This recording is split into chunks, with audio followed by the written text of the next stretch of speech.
Okay. Here we go.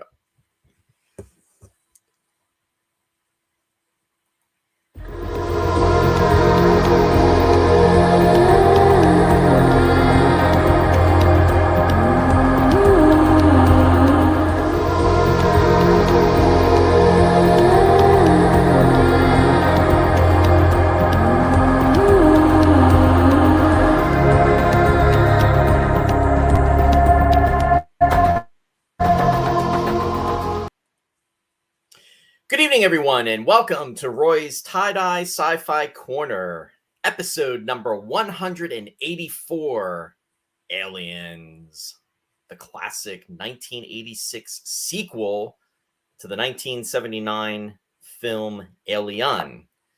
With me tonight to talk about, and to reminisce about this classic film is my friend, my co-host, the one and only, Mr. Ross Amico.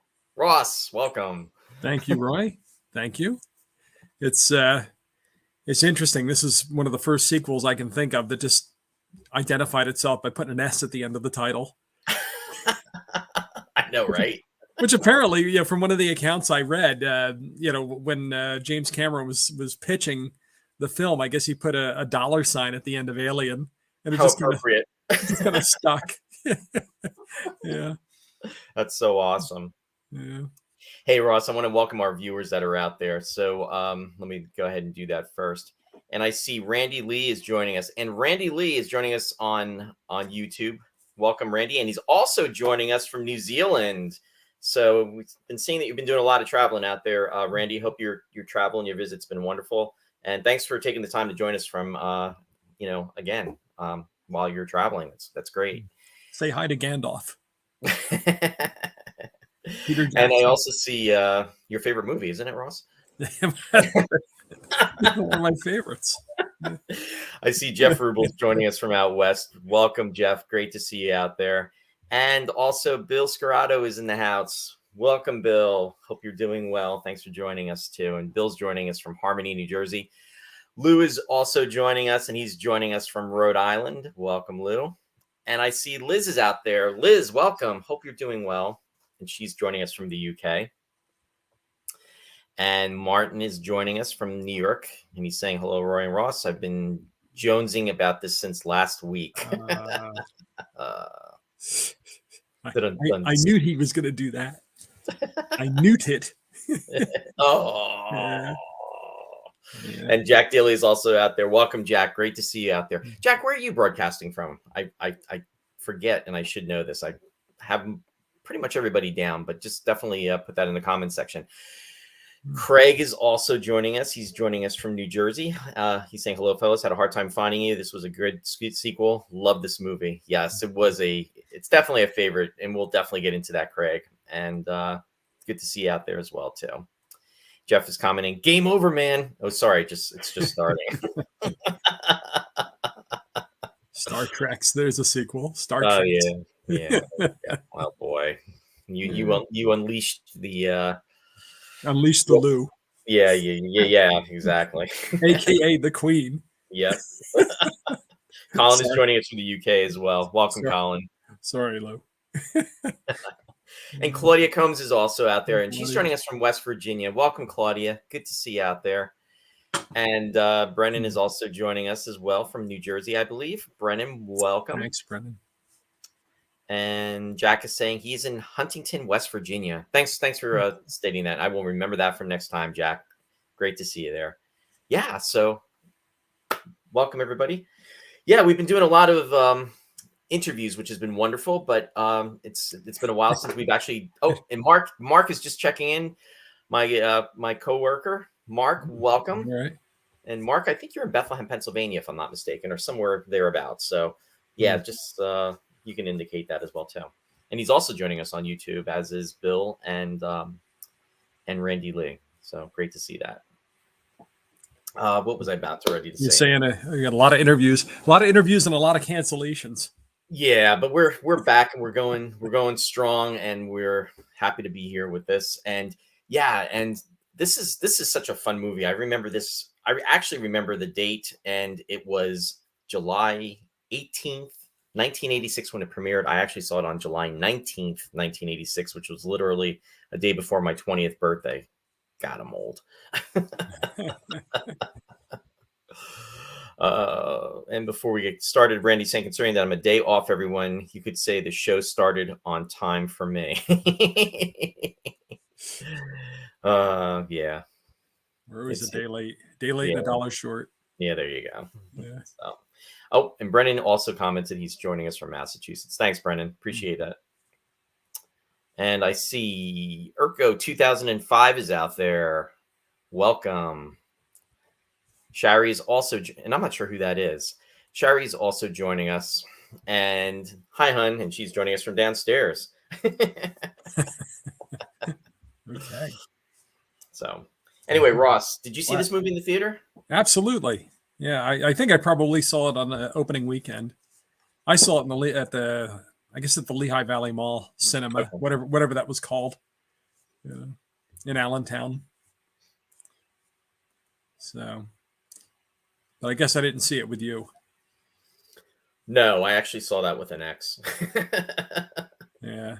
I think I saw it with I'm not sure, maybe with Paul and Paul Miller and maybe with French Mark. I think French Mark, the exchange student that was living with my family.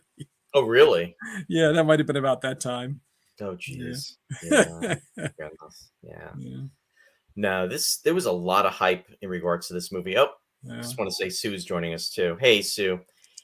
Yeah, and the original came out in 79. This was 86. So really 7 years, not a long time, but pretty long time. Yeah. But there was a lot of talk in between it. And, when we think of 7 years now, it's like nothing, but a long time for a sequel to take place. And evidently, I guess there was a lot of problems and discussions along the way as far as them trying to get the movie on point.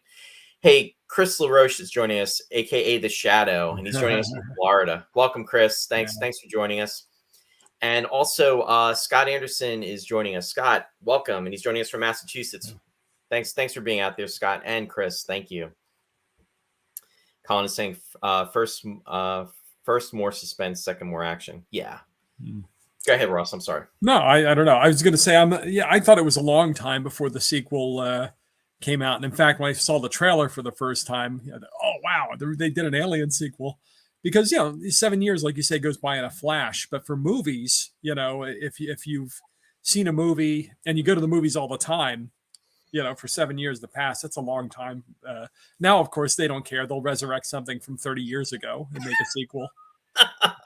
But I remember when they did Psycho 2, I was like, what are you talking about? Just move on and do something else. You know what I mean? It's just like, you don't go back decades and you make there's got to be a, look at Top Gun. But I mean, that's the example that proves what is it they say? The exception that proves the rule, though. Maybe it doesn't prove the rule, but it's the exception where it did as well, or did better than the original. But there should be a cap. Like after 5 years, don't do a sequel. Right. But again, James Cameron proved me wrong. So you impose that cap, Ross. Yeah, I impose that cap. That's it. Hey, Christian's joining us. Christian, welcome. He said, "Hey guys, good to see you back together." Thanks, Christian. Yeah. We appreciate it. And I am feeling better. I've had some weird throat thing going on. For a couple of weeks, I'd get a sore throat for 2 days, and then it would go away and nothing would happen. But after we did the show with Patrick Reed Johnson, I had laryngitis all day the next day. And sure enough, like later in the week, I finally came down with a cold of some sort. So yeah, my voice gives out. But what was that? It was like 2 weeks ago, wasn't it? Yeah. So I've had some kind of weird thing, but I'm on the mend. But if I start getting raspy, don't get too scared. Don't, as long as you don't start twitching and you start throttling about, and then you're like, kill me. Yeah, that's what I'll do. Or if I start spewing milk. It finally comes out that Ross is an android. Ross is a goddamn robot. We always knew it. Yeah. Oh shoot. Yeah. So anyway. In regards to sequels, Liz just commented, bit like people describe years 1 and 2 of Space 1999. Well, I remember what was it with the Mask of Zorro when they came out with the sequel. It was like 9 years before the sequel came out. I said, just cut the cords, do something different. We don't need a sequel 9 years later. No, anyway. But then, as I said, they start making sequels now from films that were out 30 years ago. Well, it's just that what's happened too is Part 2. Yeah. I've been waiting. Thanks, Brennan. Yeah, he was a great guest, and he was wonderful to have on, Patrick Reed Johnson. So we're glad that all worked out. Sue's commenting, sorry about the laryngitis. This is extra hard for a radio personality. I've had worse, but thank you. Claudia is also commenting, I first saw this in the perfect place on a Navy ship at night in the middle of the Atlantic Ocean. Our shop was all the way aft on the main deck, so it opened to the deck, so we had the red darkened ship lights on. Oh, that must have been really cool, Claudia. Very cool. Wow. I can't imagine that. Yeah, what a way to see this movie. Yes, we're jumping around a little bit. We're digressing even before we started, but that's okay. Yeah, in regards to films, I mean, things used to follow a trend where a movie would be made, and then if it did really well at the box office, then what would happen is maybe a couple of years later, a sequel would be made. And then you would really, if that movie did well, hey, let's go the extra mile and let's do another one. And then, other one. But things have changed. There's been so many, as you pointed out, Ross, we'll go back 30 years now because a lot of films, or even 40 years, and it really, because nostalgia is very current, it's very retro, and it's can tend to be very successful. And it's a way too that shows that ideas seem to be running out, or people don't want to be as creative as they used to be. I don't know what. That's true. There's the nostalgia, there's a lack of creativity, but also the fact that everything is available now, just about, you know what I mean? It's like in the old days, I think they were afraid if they didn't come out with a sequel within a couple of years, it would get cold, it'd get stale. People would forget about it, or, wouldn't be interested in seeing it. Now, yeah, it's like, hey, we've been watching, Mr. Ed for 60 years. Let's make a Mr. Ed movie. No, it's no great demand, I don't think, for a Mr. Ed movie, but you know what I mean? It's just like, everybody says, well, this was a success in our childhood. Why don't we resurrect it and, ruin everybody's childhood? So the next generation sees it and they don't realize there was an earlier version of it. It's true, though. That's very true. Yeah. With that point. Thanks for the compliment again, Sue. We appreciate it. We're really glad that you enjoyed Patrick Reed Johnson. And it was our first cliffhanger, so stay tuned. Yeah. To be continued. If we wait 10 years. We'll make sure we won't wait at least 7. We're not going to do that. Colin said this film was a rarity where the sequel didn't insult the original. Absolutely, Colin. Great point. Yeah. And Scott is commenting, how many years between 2001: A Space Odyssey and the sequel 2010? I know it wasn't 9 years or 5. Exactly. That was a good example of why did they just leave it alone? Right. Yeah. And I think, if I remember correctly, 2010 came out in 1984. The year. Well, I was already in Philly, so it would have been 84, 85. Mm-hmm. Yeah. I think it was in the winter of 84 because we had graduated already from high school. Yeah. And that seems to be my real. I think it was. Well, what would that have been? That would have been 68. Yeah. So 26 years at that time. Yeah. And I thought not a bad movie, but what a losing battle. I mean, right from the get-go, you knew it wasn't going to be a patch on the original, but right. Yeah. You have to admire their gumption for even doing it, but. No, I mean they totally different kind of movie. Yeah. Oh, what did I say? I said 26 years. I meant 16 years. Sorry about that. Vince is out there. Vince, welcome. Good to see you out there, and hope you're doing well and better, Vince. Very happy to see you. And thanks for joining us on YouTube as well too. And Jeff Rubel is commenting. We can be glad it came along at the time when sequels were rare, made it that much better. No. Yeah. I mean, there were a lot of things about this movie that were, that you can't really, you can take it for granted now, but back then it was kind of a game changer in some respects. I mean, we're just starting to get, uh, science fiction had become more mainstream at that point. I mean, people went crazy for Star Wars, and that was kind of the gateway to stuff like this. But there wasn't, it was science fiction movies were still an event back then. It wasn't like you were going to get 6 of them every weekend. So when Aliens came out, it's like, wow, and it was kind of a serious, even though it was an action film, it's a serious attempt at making an adult movie. Right. It wasn't a bubblegum movie. No, you know what I mean? Yeah, there's a lot of action and a lot of violence and everything, but it was still, couched in adult terms. Where and I was really impressed watching it this time.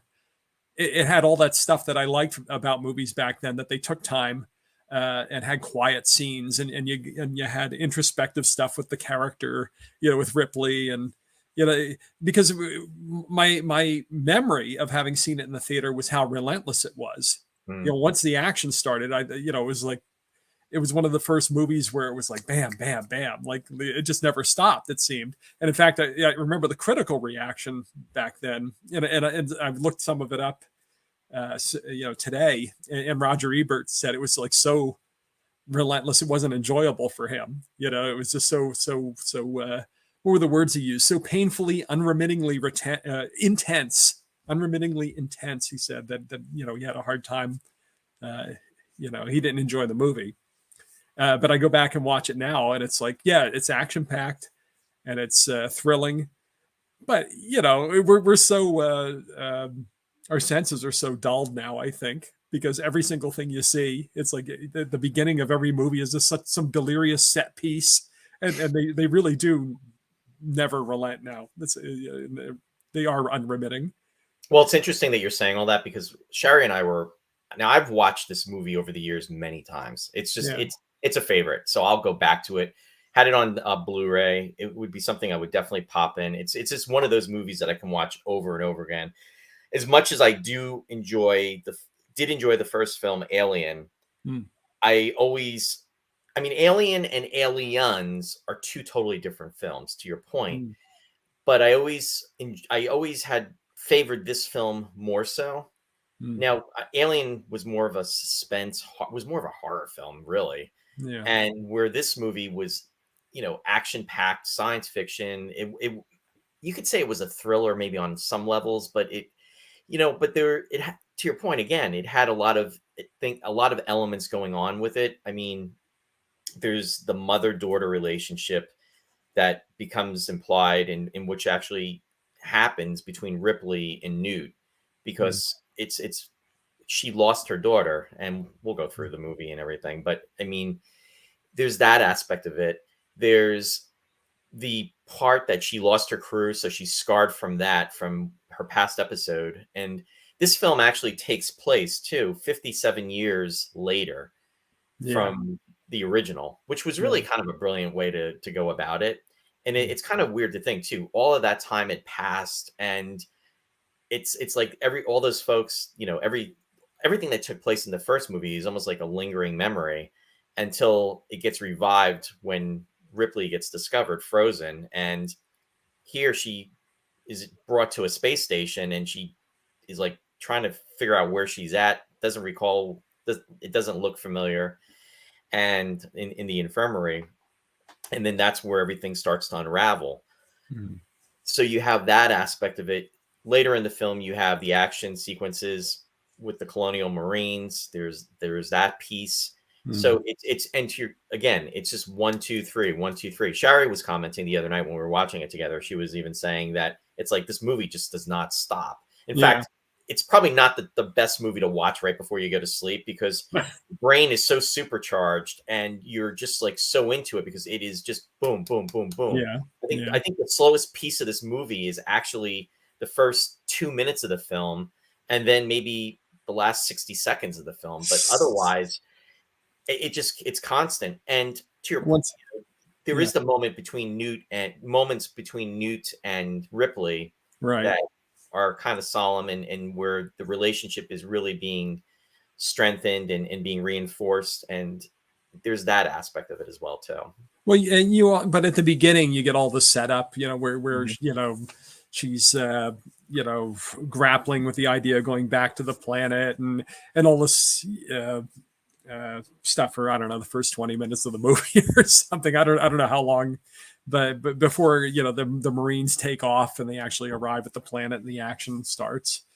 But yeah, but one of the things that's so brilliant about the movie, and you don't need me to tell you this, it's just that it's so different from the original one, but it fits so well with the original. They approach the material, but from a totally different angle. You get all that cool stuff that captivated you about Alien. You get a better look, kind of, at some of the creatures, but they expand on stuff. They give you another look, but they come at it from a different angle, kind of thing.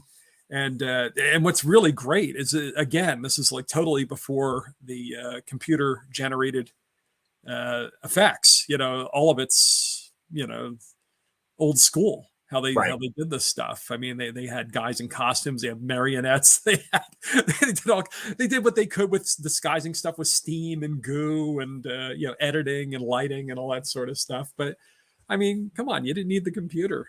I mean, I that stuff saves time, I guess, and it's safer, and people don't have to leave the shop. But get your hands. And there's times where I mean, I'm not totally against CGI, but I think what's happened is that CGI has kind of gotten out of control on some levels. I think the best way, I mean, the best turnout would be if you have practical effects and then you have CGI where needed. But unfortunately, what's happened is with some of these films, and it's more of the later films too. And when I say later, I'm saying maybe like from the 90s, maybe the 2000s. A lot of times when you see those CGI effects, you really can tell they're CGI. I think that the practice has gotten a lot better. And as filmmaking continues, I'm not really up on current events, although that's a quote from the movie,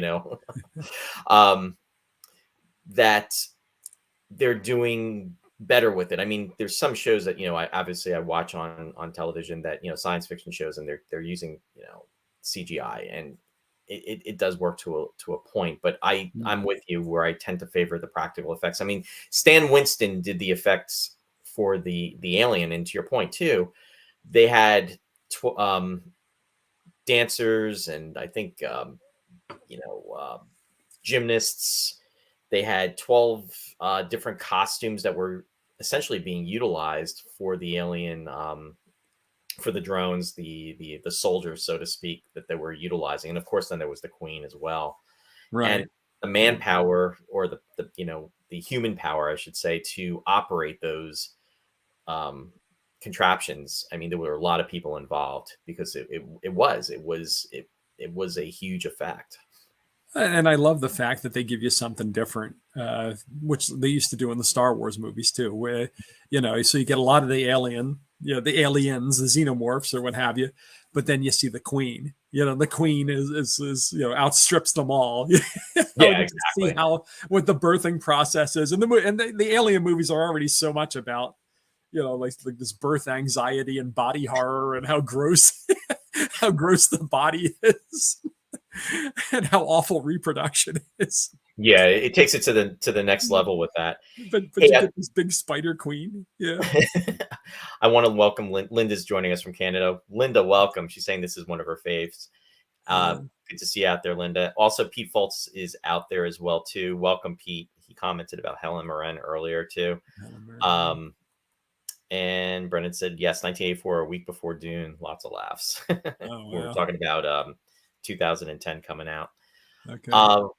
Randy Lee's saying, so was Lieutenant Gorman picked for the mission because of his inexperience? Wait, or are we on plot talk now? Yeah, no, good point. Gorman, I mean, we'll go through the characters, but I mean, well, first we'll lead into that. We'll come back to that. Good point though, Randy. Good point about that. as Ross was saying, this whole setup is essentially she gets rescued. She's been drifting in space, frozen with Jonesy, and she gets picked up by a team that's just looking for I guess they're like salvagers, and then they find her frozen.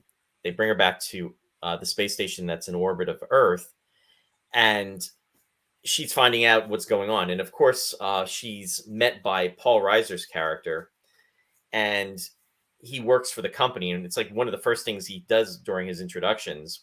It says that I work with the company, but don't don't let that sway you from thinking I'm a bad guy. I'm really a good guy. So right there, it's like, uh-oh. Because as we know from Alien, it was the company that actually had them touch down on that planet. They knew about the xenomorph and wanted to bring it back as a biological weapon. And you have to wonder too, Ross, how would they weaponize this? You know what I mean? These Yeah, but you know what? don't even talk about it, because yeah, there's a whole other parallel today that I don't even want to bring up. Yeah, we won't go there. But yeah, they'll shut your show down so fast. Anyway, yeah. I mean, there was stuff like that all the time, though. What did we just watch? We not just watch, but the Andromeda Strain. Remember how they were going to weaponize the right? Yeah. Yeah. Not a good idea. No, not a good idea. We won't go there. We just hit the brakes. Full reverse. Yeah. Jeff Rubel's commenting. He's saying this film. My clicker's not working right here. This film was huge, both in front and behind the camera, with things like the Queen alien, just a high-tech puppet with absolutely no blue screen. No, great point. David Frontier is joining us. David, welcome. Good to see you out there as well, too. And Sherry had comments. This movie was so action-packed. Yes, I had to stop watching before going to bed. And had the camera in touch. Yeah. Colin, thanks for posting the behind-the-scenes footage. Appreciate it. Yeah. And it looks like we've got somebody here that is... You know, at the time, you know, we take it for granted now with James Cameron. You know, he's... everybody always expects him to fail with every movie. Until the point you don't expect him to fail anymore, because he always seems to succeed. Well, and that's the thing too. They were very hesitant about giving him the go-ahead for this movie, but it was because of his success with the Terminator. Right. Well, this was so early in his career. I mean, Terminator was in circulation. He had written the script already, but he hadn't filmed it yet when he was trying to get this job. You know, he had co-written, I guess, Rambo with Stallone. Yes. You know, First Blood Part 2. So these two scripts were in circulation, but they didn't want to give him control of a big movie. But it was Terminator that kind of sealed the deal. And even then, they were reluctant to get, you know, who was it? Galen Hurd? Is that her name? His producer. That was his girlfriend. His girlfriend, right? They were reluctant because they thought it was just like, oh, he wanted to get his girlfriend on the film, but you know, he claimed she was the only one that could stand up to him, which is, you know, given James Cameron, I think it's probably absolutely true. Well, with his reputation, and that was the other thing too, which he didn't have yet, but after this movie, he definitely did. You know? Yeah. Well, he had never filmed in England before. They filmed this movie.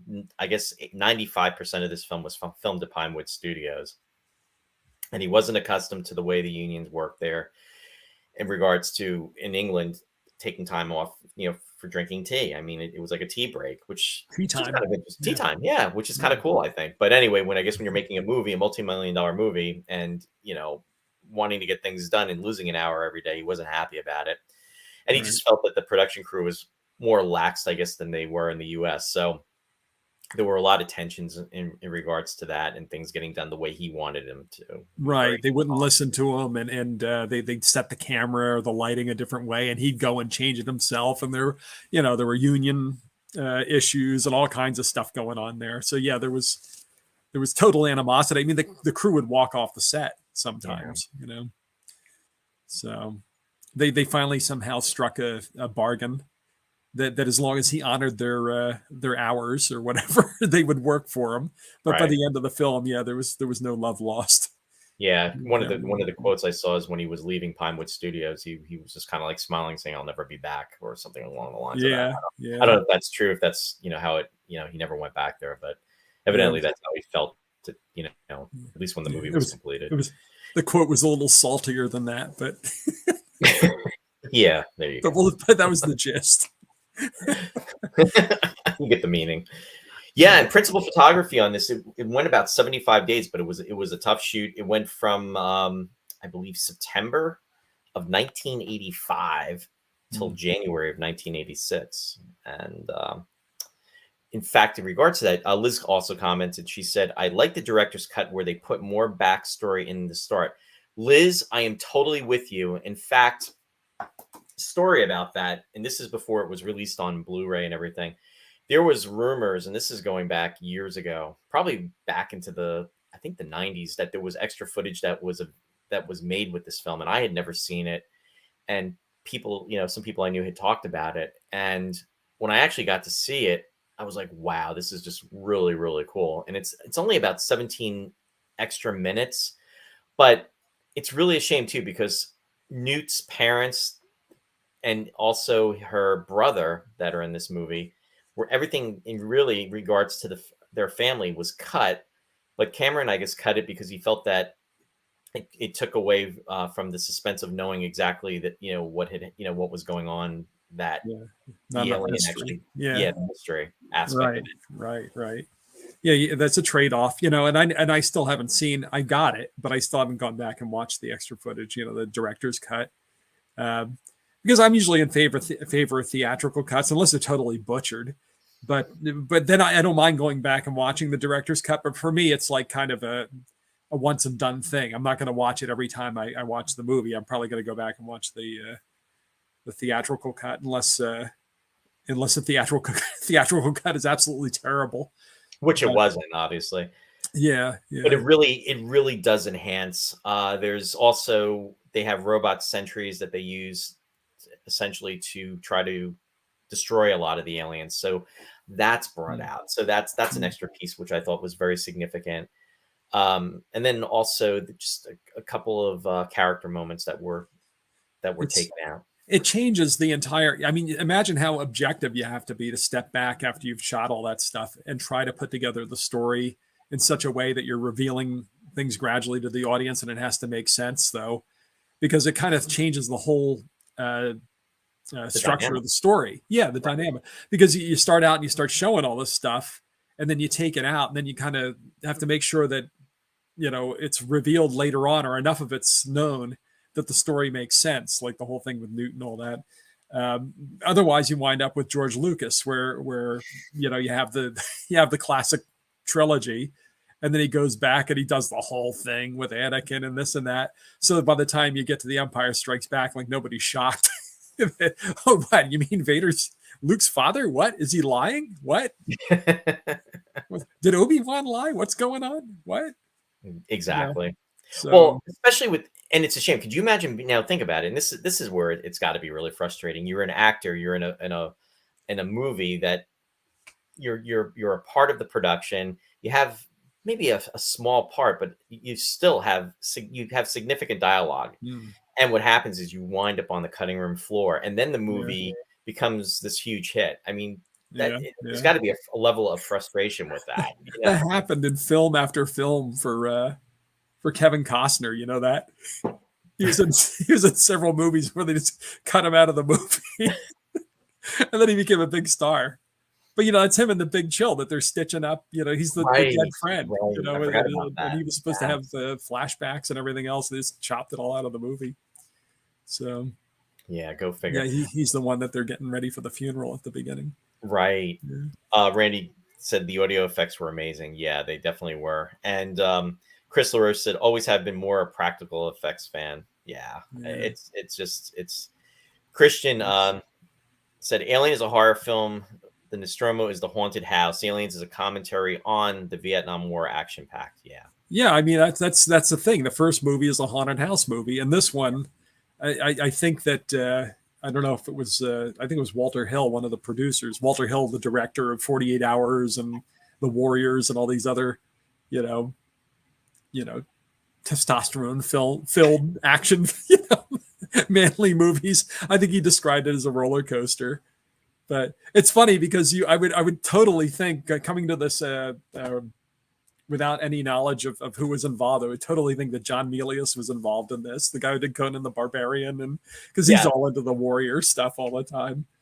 But no, it was James Cameron and Walter Hill. Between the three of them, they had all the testosterone in Hollywood, I think. we need more guns.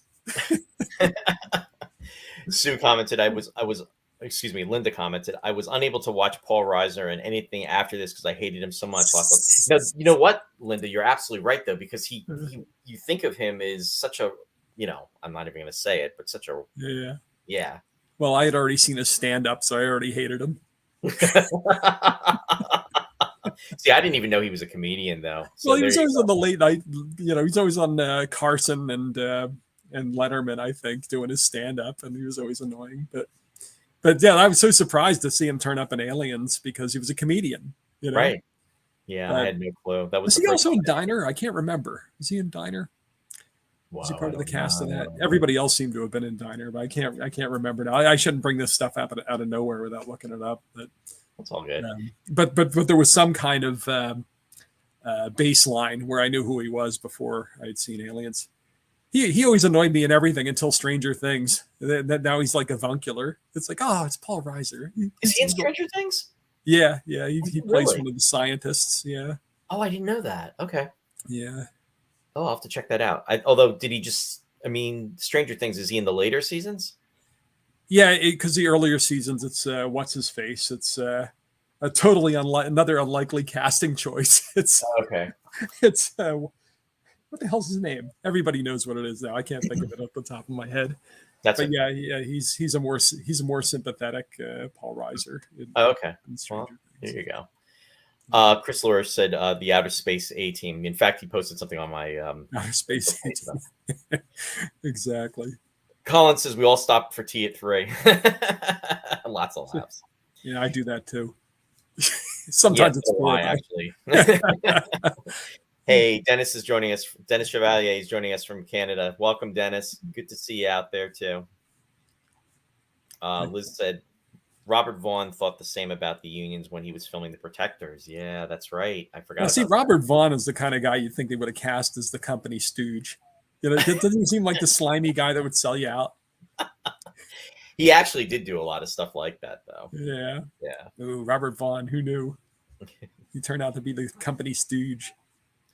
Linda said, sorry to hear about James Cameron's attitude. I don't watch Jackie Chan, although I never was really a fan because he had that same sort of attitude. What was that? Just intense on the set? Yeah, but I heard that Ridley Scott was rough on sets too, though. Yeah. Yeah. In fact, Suzanne was actually in was cast to be like I think she was a stand-in. I'm not sure for who, or an extra. It was one or the other in Alien, the first movie, but she wound up, she didn't stay with the production because it was just out of control. I'm bridging. Yeah, sometimes it can get a little intense with some of these guys, but I think Cameron's set is probably especially intense. I mean, I've heard enough stories from his other films. The Abyss was supposedly just a total nightmare. Everybody's ready to kill each other on that film. It's interesting though. He does use a lot of the same cast members though. They're very loyal to him. Very loyal. So if he was that terrible, they wouldn't want to keep going back. Because Bill Paxton, I mean, as we know, Allie and Gwen, I went with them. They, from work, my friends from work, they were saying about, you have to see Titanic, Roy. You have to see Titanic. And what happened was Titanic just celebrated the 25th anniversary. So it was probably about 3 weeks or a month ago now. But saw it in 3D. And one of the first things, boom, Bill Paxton was in the movie. And that was shot in, I think, 96. Well, what was it? 97, because of the 25th anniversary in 98. So he was in that film. And Sigourney Weaver she's doing the Avatar movies. Yep. So there's that. For him. Yeah. Doesn't mean he's easy to work for. No, but they are loyal to him, though. Yeah. Shari said, I would have been very unhappy if one of the actors that got, if I was one of the actors that got cut out of the movie. Yeah. Oh, yeah. Oh, yeah. And let me see here. Chris said they had a John Ford attitude toward that. Right. That's kind of old school. You don't really get a lot of that anymore. You still got it in the 70s sometimes. You got people like William Friedkin, like firing guns off on the set to just unnerve the actors, or slapping them right before they start rolling the camera, right? Just to make sure everybody's hepped up and tense, get that energy going. The other thing is, all right, I mentioned the science fiction still being an event. I mentioned, how you really couldn't take that kind of thing for granted. We weren't used to the kind of roller coaster kind of action in our science fiction movies, but also that whole grittiness that is kind of the norm now really started around the time of the first Alien, 1979, where Star Wars looked lived in, but Alien looked really run down, and you kind of got that in Blade Runner, and it's more common now, I think, to have these kind of like slimy, oily, unpleasant, rainy futures where the sun never comes out and everybody's under corporate control, and well, and even with that too, that's true. I mean, it sets the stage for the tone with everything with that, and even with the colony. They were almost basing the colony like on a Western type town. In fact, when the Marines get there and they're looking for the colonists, I think you could even see that it looks like a cargo bin almost, but it even says bar on, right. Yeah. The way they have it lit with like neon lights and everything. So it definitely has that type of tone. You got to blow off some steam. Well, it is a colony of sorts. It is a frontier town of sorts, because they go on what are they doing? They were terraforming the moon or whatever, creating atmosphere and trying to. It's a shake and bake colony. Shake and bake colony. Yeah. Oh my God. 157 colonists. So anyway, if anybody hasn't seen this movie, just going to give a little backstory. So I'm not going to go through everything bit by bit, but essentially Ripley and Jonesy escaped from the Nostromo, and she killed the alien and blew it out through the airlock. Frozen gets revived. They bring her in, and she finds out 57 years have gone by. Now, what we find out is Ripley actually had a daughter, which we did not know about in the first movie. And she enlists Paul Reiser to try to find, where she is at. And in the meantime, while she's recovering, she's having nightmares. There's an episode where she actually, they do you think, you don't know if it's real or not, where she's having the chest burster coming out of her. It just started, and then she screams and she wakes up. And he tells her everything that's going on and what have you. So with all of that, and then the extended footage, which you really don't get, so you wouldn't have seen this, Ross, but you actually get to see that when he finds out about her daughter from Paul Reiser, that she had passed away 2 years earlier, and she sees a photo of her, and interesting enough, it was actually Sigourney Weaver's mom in that photo. Well, that's interesting, because her daughter would have been in her probably 50 then or something. Yeah, I think she was like in her 60s actually. 60s, wow. Yeah, she was like 11 years old when she left her, and she said she was 11. She was going to be back for like her 11th birthday. Yeah. So she died very young, and she, I guess, had married but didn't have any children. And then what's going on is they're essentially putting her almost like on a trial for everything that happened, because she blew up the tanker, lost all the cargo, she destroyed the Nostromo itself. Right. So it was not only the Nostromo that got destroyed, but it was the payload, which was a lot of money for the company. Now this is going back 57 years. So she's pretty much put on trial by this executive committee, and she's trying to warn them about what happened to her crew, and as a result of the alien and the planet they landed on. And with all of that, they're not worried about it, because evidently 20 years earlier, they had gone to this colony, terraformed it, and they they essentially put colonists on there, and there's about 157 people that are living there, and they've never had any reports of any type of aliens whatsoever. But nobody actually ventured out to look for this alien spaceship. And then that's where all the action starts to go, because they pretty much tell her that she's resigned to working on the loading docks. And then the next scene is where Gorman and Paul Reiser are paying her a visit, and Paul Reiser tells her that they lost contact with this colony, and then that just sets the stage in motion. But what's interesting though is you're wondering, why did they all of a sudden lose contact? What happened? You know, why would this just happen? And we don't know at this point. The timing, the fact that she was out for 57 years, and they've been up there working for 20 years, and they finally just stumbled across the space jockey. I guess they just found the ship finally with all the eggs in it.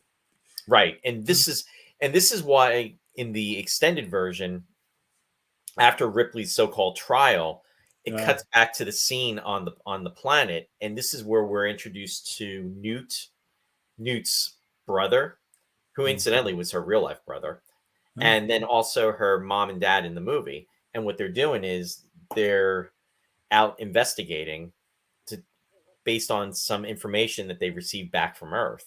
Let's bring the kids. Yeah, let's bring the kids. And what happens is that's when they discover the alien ship from the first movie. Hey kids, you want to see a space jockey? Okay. So that sets everything in motion. So the reason this scene was cut, talking about editing, was because the mystery of what happened to the colony. Because essentially what does happen is the mother and the father go into the alien ship, and a lot of time goes by, and Newt's with her brother in this vehicle, and they're waiting, and then the door opens, and the mother immediately goes to the transmitter, and she's calling for help. And then what happens is Newt looks down on the ground, and there's a father, and he's got a face hugger around him, and it's strangling him. And then that's where it cuts to the next scene, where Paul Reiser and Gorman are visiting Sigourney Weaver, Ripley, and letting her know what's going on and that they want to enlist her help. Yeah, one of the things I wanted to mention, and I'm only going to insert it here because of the whole space jockey thing, but Cameron, in making this movie, deliberately went out of his way not to bring on any of the artists, or a lot of the artists that were involved with the making of Alien, because he wanted to do something fresh, and he was afraid he would have met resistance from the original effects artists and this and that and the other thing. He did work with the same designers, Sid Mead, and there was another artist that he worked with named Ron Cobb, who worked on the original Alien. H.R. Giger was not available though, because he was doing another project at that time. I guess it was Poltergeist 2, maybe it was working on. But the reason I mention it now is because when they actually brought back the original model, I guess, for those, or the original ship for the space jockey or what have you, for those scenes that were in the special, the director's cut that you don't see in the actual movie. And you know where it was the whole time since they shot Alien? It was sitting in the driveway of Bob Burns. I saw that. The guy who played Tracy in the TV series Ghostbusters with Larry Storch and Forrest Tucker. Of course he had it. He was quite a collector, by the way. Yeah, he had the original time machine from the 1960, the George Powell thing in his basement. It's like The Hague. Yeah, he had everything. No, I know. It's amazing. Hey, Leslie's joining us. Leslie joining us from Phillipsburg, New Jersey. Welcome, Leslie. New Jersey. Oh, see, she came out because it's the 80s. Yeah. That's sweet. Thank you, Leslie. Thanks for being out there. Linda's saying, always rainy, run down and under corporate control. Sounds like Vancouver. Chris said, since Blade Runner, most sci-fi had a gritty, dirty look to it. Yeah. Well, yeah, Alien was kind of the precursor to that whole look. Yeah. Craig said, I applaud Sigourney Weaver staying with the series despite the rise in her career from there. Yeah. Yeah, but you know what? She was nominated for Academy Best Award. Actress for this. Yep, absolutely. Which really was unheard of back in the day, because science fiction films were really just, or science fiction, I should say, just it was almost like, I don't want to say frowned upon, but it was almost like it was frowned upon. Dismissed. Yeah, dismissed. That's the appropriate word, Ross. That's That's real. I mean, and things definitely have changed a lot, since that time, because I mean, before it just, Yeah. it, Well, there's still plenty that I would dismiss.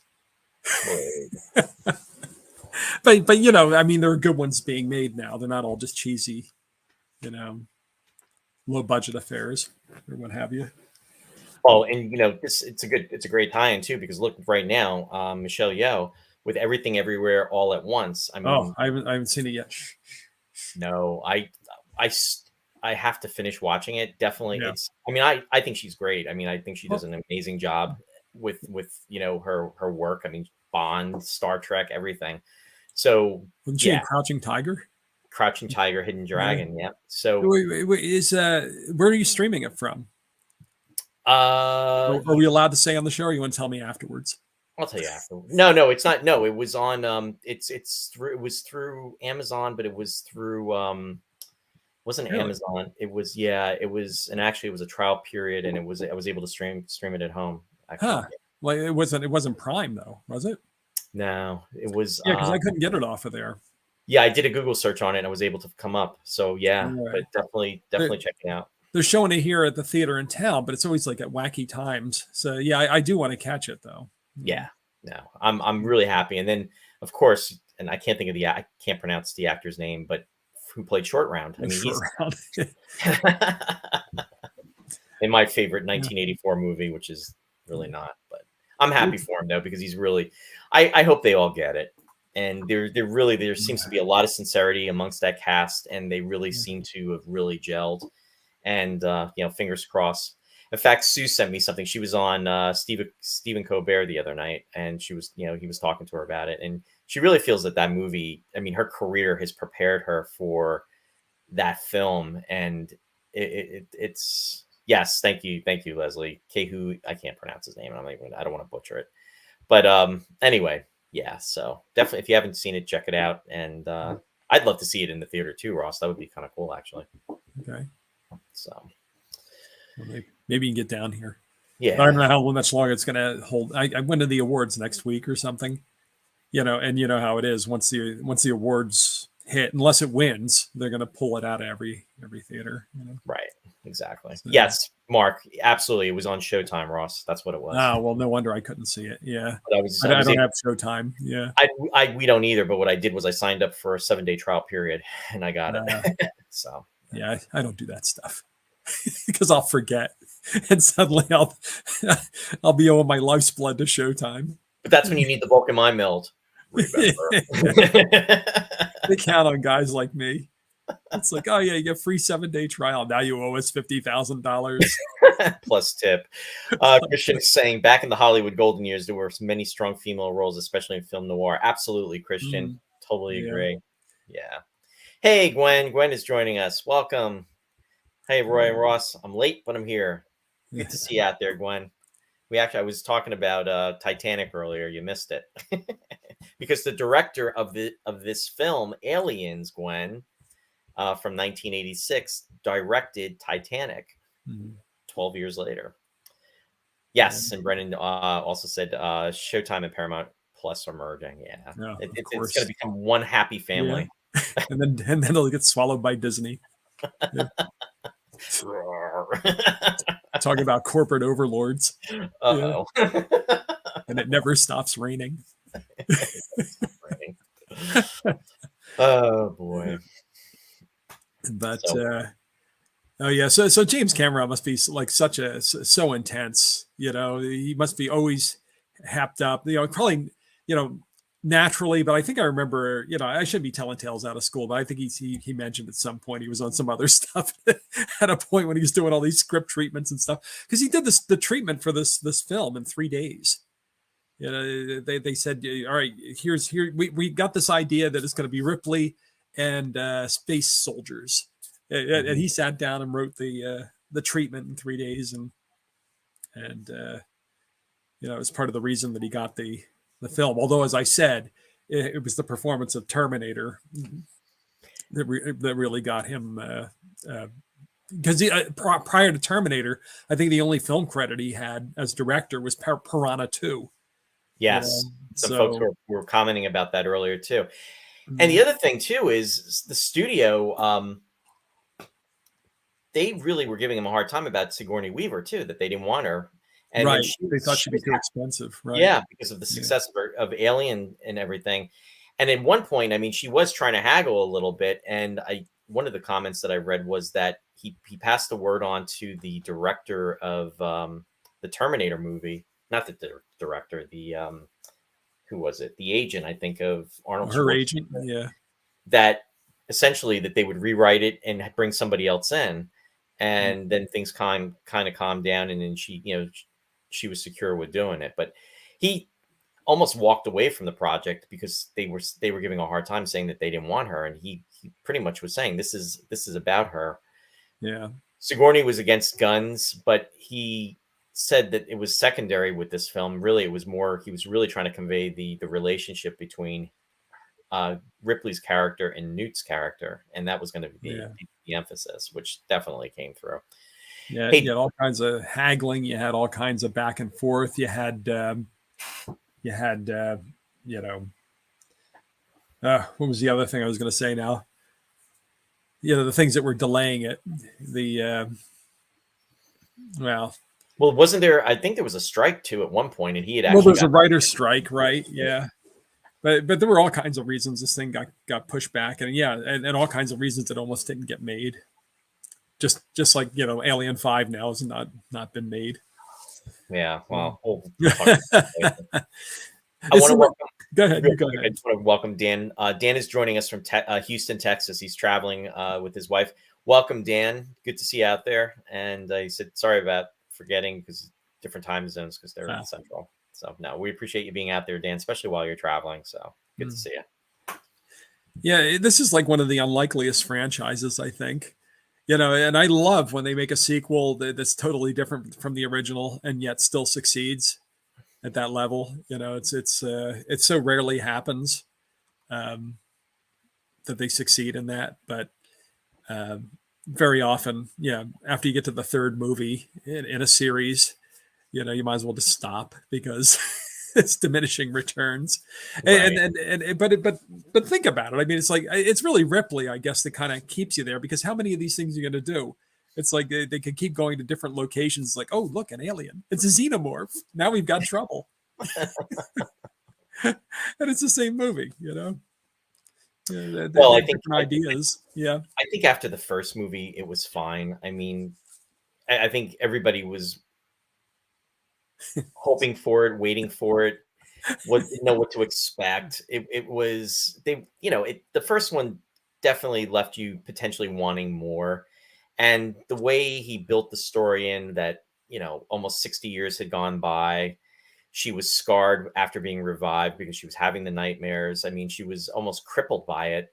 And she Yeah. even says, essentially, when they come banging on the door saying that we've lost contact with the planet, she's like, I don't care. I am not going back there. In fact, they actually, I think they would show that in the previews. That was something that they were really like driving, because she went through a living hell, almost died, saw her friends and her crew died, and why would she want to go back in that situation? And she really brought that through.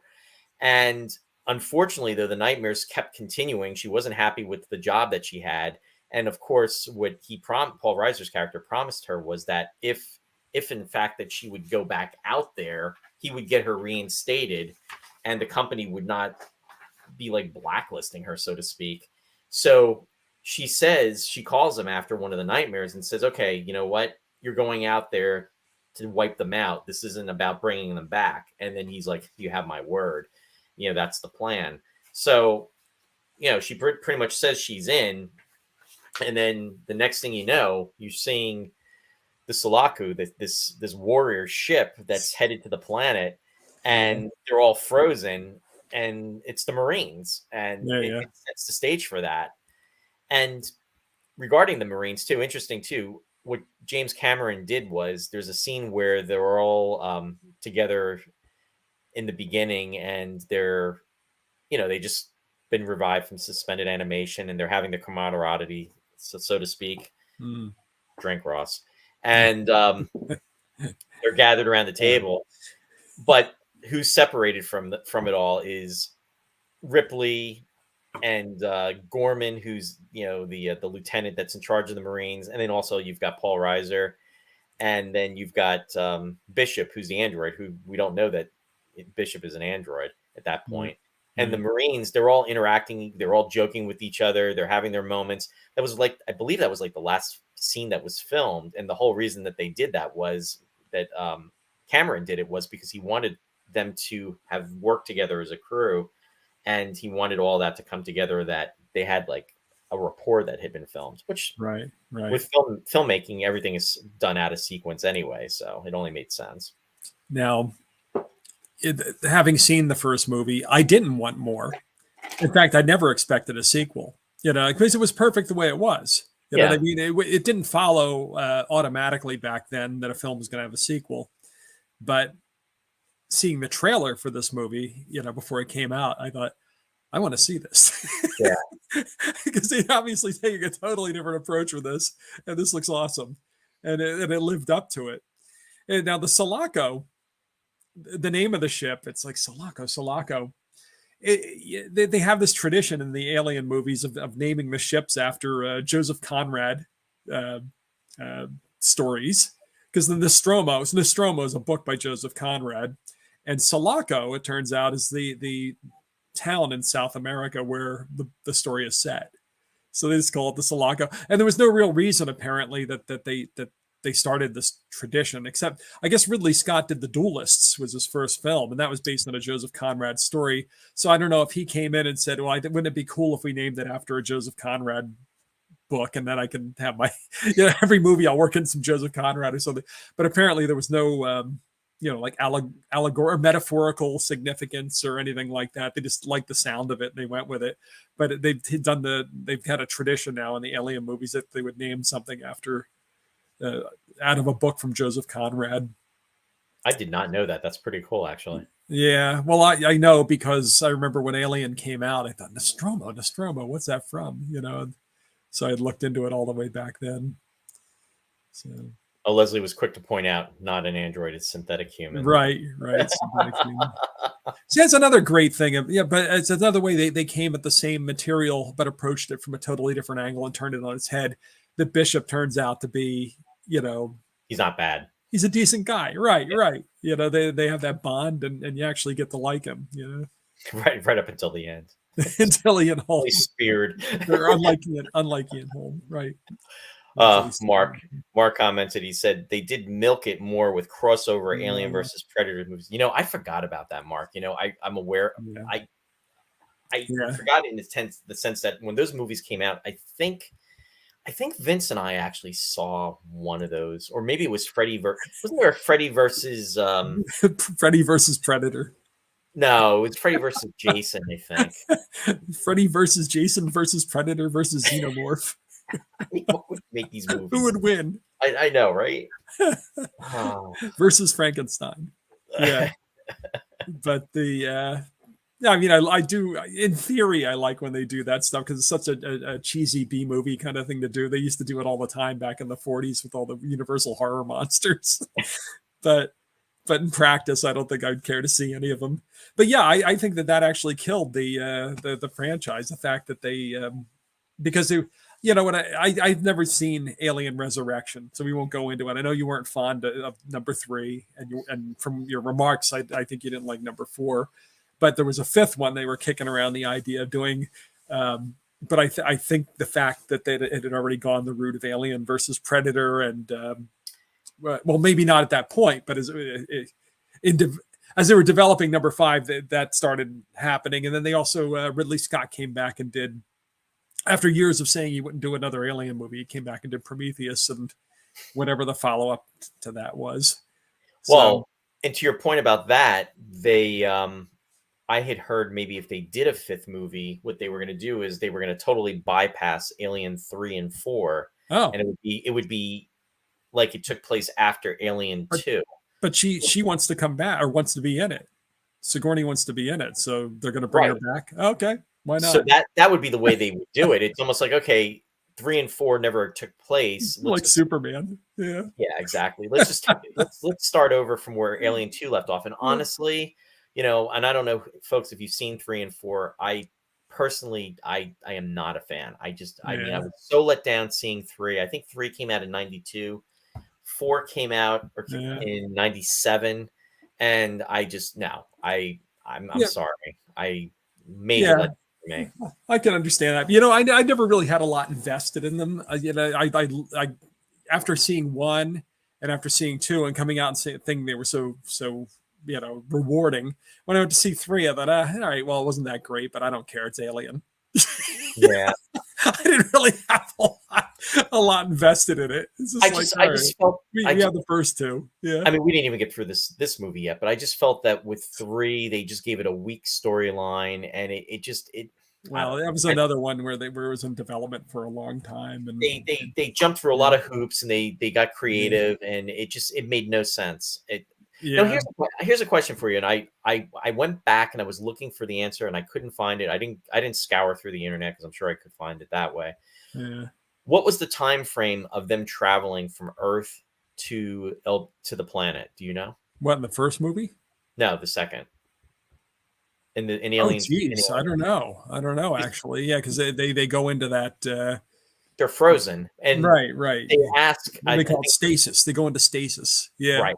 And then someone asks, "How long would it be before we're declared, you know, missing?" And they said 17 days, and that's when Hudson says, "We're not going to last 17 hours."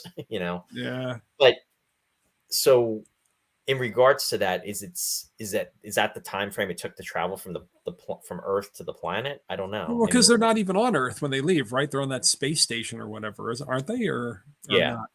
Yeah. So I'm not sure even where that was. Yeah. She was. She was.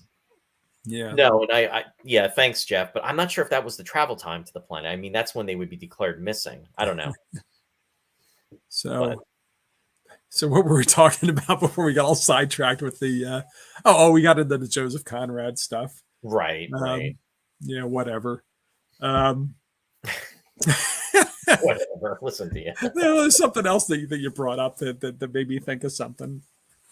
Oh well, see, I gotta start writing stuff down when we, you know, it was a 2 hour and 17-minute cut. You know, when they got rid of all that extra stuff, and the studio was pressuring James Cameron to try to get it down to, like, you know, 2 hours so they could have an extra showing, you know, every day.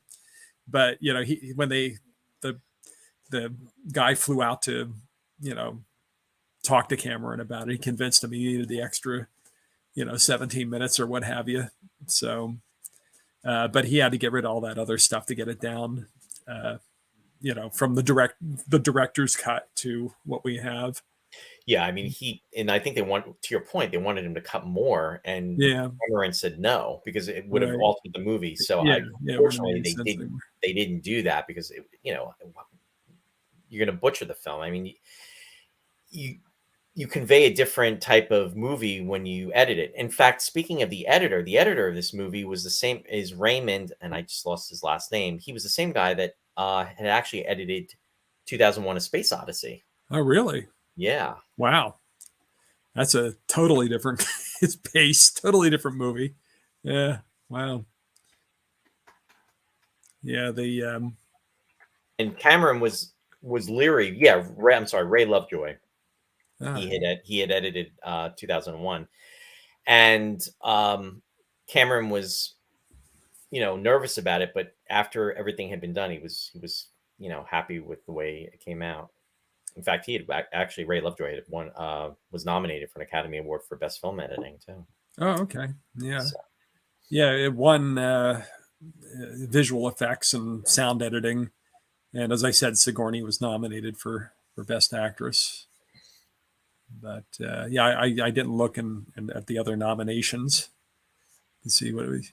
It certainly qualified. I mean, it was very well put together, and especially in the to maintain the realism in the action sequences and not have you know, see too much or what have you. You know, you see how movies are put together and how they can be very different. You know, if you look at them objectively and think about the choices that they make and how they put a scene together, how it could totally change the effect. You know, we made movies when we were teenagers, and you see how they come out if you have a static camera or whatever, you know, and it just, you know, I don't have to tell you, you know, there's no life. Yeah. No, it's so true, and that's why the tone of this movie is so different than the first. I mean, this it's a totally different type of story. I mean, with Alien, very in the first movie, you very rarely see the alien. Everything's in the shadows, everything's in the dark. Yeah. You are able to see the aliens in this a little bit more so. I mean, they were modified just because of Yeah. the type of creatures they were and everything, and the attacks that they were doing and everything. But it's suspenseful, and it is like a roller coaster because you're continuing to go from one scene to another, you know. And it's interesting too, a bit of foreshadowing when, you know, they get to the colony, they're trying to find where the colonists are and everything. They get to the main center, the main headquarters, and everything. There's nobody around. It's like a Marley Celeste. It's you know, just there was a battle that took place. There's barricades that are there, but unfortunately, it didn't last. And then that, you know, they come across Newt, and at one point, she even says, "Don't you think you'd feel safer with us?" And she shakes her head, no, because she knows, you know, she's been hiding in the ventilation and everything. And in fact, in the scene that's cut, she gets scolded for going through the air ducts. So they kind of set that up, that's something that she's done, and that's why she knows how to do that and maneuver. You know, her mom is saying you shouldn't be doing that, and I think her brother is like riding his big wheel in an area, you know, with Like The Shining. Yeah, exactly. So it's you know, they have these little moments where it's a foreshadowing, but when they can't find the colonists and nothing is, you know, happening, it's like, where are they? And no, you know, they're not being attacked, everything's intact. You know, they find out that the colonists have these transmitters that were implanted, but they're at the central processing station, and they even say it's almost like it's a town hall meeting going on. And once they go there, that's where things, you almost start to feel the tension starting to unravel, that something bad's going to happen. And then on top of it, Ripley puts it together that this is like a cooling plant, and that if they start firing their weapons in there, it's going to cause like a nuclear explosion. And it was the stupidest thing, because that's when Gorman makes tells them to, you know, take all the live ammo, and the one guy's got Frost has to carry the ammo, and that essentially they're going to use flamethrowers only. And that's when you know that things are just going to go south. And then that's when they pretty much do. And how many war movies did we see also in that era? That was another brilliant thing, that they grafted kind of the alien onto a Vietnam movie or what have you. You know, you've seen so many of those films where, you know, even Apocalypse Now, where things just kind of go south. You know, when they go to inspect a boat or whatever, and somebody freaks out, and everybody winds up just shooting at close range, and you got a lot of that in this movie. Yeah, definitely a lot. You know, you say you see the aliens better in the film, and you do, but you see them just enough. You know what I mean? It's like they didn't really linger, but you feel like you really got your money's worth. You know, especially when you have the showdown with the Queen and Ripley, who are they're both queens, they're both mothers. You know, and they have that showdown at the end, and you get to really see the creature do everything we know that it could do in the first movie, but you really get to see, you know, like the tail in action, and the teeth coming, you know, the extra set of jaws coming out, and just all the face hugger when she gets locked in the room with the face hugger, and it does all this extra stuff, all stuff that you knew it could do, but you really got to see it, you know, really well in this movie. Now, here's the question for you, and I'm just curious, and I'll even put this out there to our viewers that are watching too. The Queen, do you think that the Queen was always there, or do you think the Queen came from somebody that got impregnated and then, you know, by a face hugger, and then the Queen emerged? I mean, what was your take on that? I'm just curious. Well, a queen had to be born at some point, but what do you mean in this movie or just in Yeah, general? in this movie. Oh, I think she had to be there before any of this cast got there. Okay. Are you just saying Well, since anybody got on the planet or what have you, right, because here's the thing: was or the moon? Yeah, it had been 57 years since anything had happened on that yeah. planet. So Hmm. then, was the queen always there, just waiting? You know what I mean? Or did the queen come about from when it all started? Essentially, it started when Newt's dad got impregnated, and then the mother called for help, and Yeah. then and interesting enough, because there was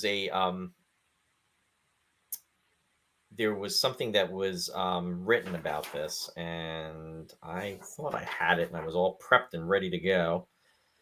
Um, Hold on one second. Yeah, here we go. This is just commentary.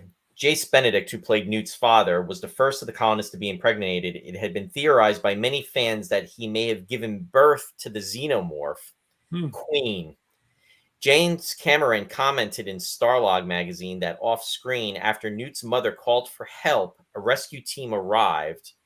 Some of its members investigated the derelict ship, got impregnated as well, and birthed several chest bursters after being brought back into the colony complex. Cameron theorized that, in an analogy to insects, an immature female, one of the first to emerge from host, grows to become a new queen, possibly due to being given special food, while males become drones or warriors. Subsequent female larvae remain dormant or are killed, or biochemically sense that a queen exists and change into males to limit waste. That suggests that originally a normal sterile alien molted into a queen capable of reproduction. Mm-hmm. Note that this would seem to be contradictory to Alien 3, and then I'm not going to go into that. But so that's kind of like summarized, because my feeling was, okay, so nothing was going on in the planet because all the eggs were in the ship from when they first discovered an alien. So the ship is there. What happens is the father goes in with the mother. Facehugger gets him. She gets him out. They go back to the colony. What happens is then the aliens spurn. Now, to the point of what Cameron said, maybe when the rescue party came out, they brought the father back. Some people went in there. Other people went in there to explore. They got impregnated, and then they got more help, brought them back. And it's like, okay, so then you've got aliens that are erupting out of the colonists, but the colonists were being brought to this power station where they were being cocooned. Right. And if you remember, in the very first film, Dallas and this was actually not in the theatrical version. This was cut also. It was extra footage. Yeah, right. She finds him and he's cocooned, and he's like, kill me. Now, what we don't know is, was he impregnated or was he becoming fodder for the alien? So that was the way they seemed to have it going in that first movie. And at the point that this movie came out, the second one, we had never seen that Dallas footage because, we didn't have, it wasn't, at least I don't think. No. The first time I saw it, I thought I was like, I said, what kind of crazy, I just thought I was in an alternate reality because it was on TCM in the middle of the night. And I don't know, I blacked out on my futon or something in Philly. And I woke up and I see Dallas all cocooned, and he said, "Kill me, kill me." It's like, what the heck movie is this? And I realized they put the scene back in. But at the time that Aliens came out, they just kind of redid that scene with somebody else that had been left there, because remember she comes to and says, kill me, before the alien bursts out of her chest. But here's another point too, Ross. I remember the novelization. That scene was in the novelization of Aliens. Well, yeah, I mean, they often write those novelizations before the movie's in its final form. So you probably read it, but we never saw it on screen. Exactly. Until we got these director's cuts and DVDs and what have you. Unless they showed a special, they would have never put it on network television, I'm sure. Where they would have expanded, not especially back then. But so as far as the Queen was, how long is the Queen there? Obviously, they would have had to somebody would have had to bring it in, and we saw from the first movie how quickly, just from the one, how quickly they kind of develop, from the chest burster to the to the full size alien. So yeah, I don't know who brought it over, but Right. And how much time, because essentially, I mean, in that power station, she's the queen, but then I mean, it's really disgusting too, the way they did it. And they did a great job with it. She's got the whole birthing process set up, and she's laying the eggs in there. I mean, it was really, it's really the whole gross birth there. anxiety and the body horror, and Yeah. everything's so gross. Our bodies are gross. Birth is gross. Everything's gross. The miracle of life. No, there you go. Yeah, but they do have that the face off there with Sigourney and the most impressive of the aliens, the Queen. But oh man, once again, it's like I have a point, but we start talking about something and then my thoughts stray. Well, think about it. I'm going to just put up some of the comments that came through too while we're going. I remember. Okay, go ahead. No, I was going to say it's so unnecessary. If you think, well, first of all, Cameron edited that scene, where they have the countdown to the nuclear explosion, so that it was actually the 15 minutes that they said it would take. It was edited in real time. But if you think about it, and it doesn't take much thought, but I didn't think about it when I was in the theater. Because you want her to like destroy the eggs and everything, because they've got all the eggs there in the chamber with the queen. But there really was no reason for her to torch the thing. The alien was the queen was letting her go because she saw that the eggs were in danger as long as Ripley had the no. weapon. See, I don't agree with you. Why? And I'll tell you why. Because what happens is you're right. She doesn't approach. I mean, she's holding Newt and. Right.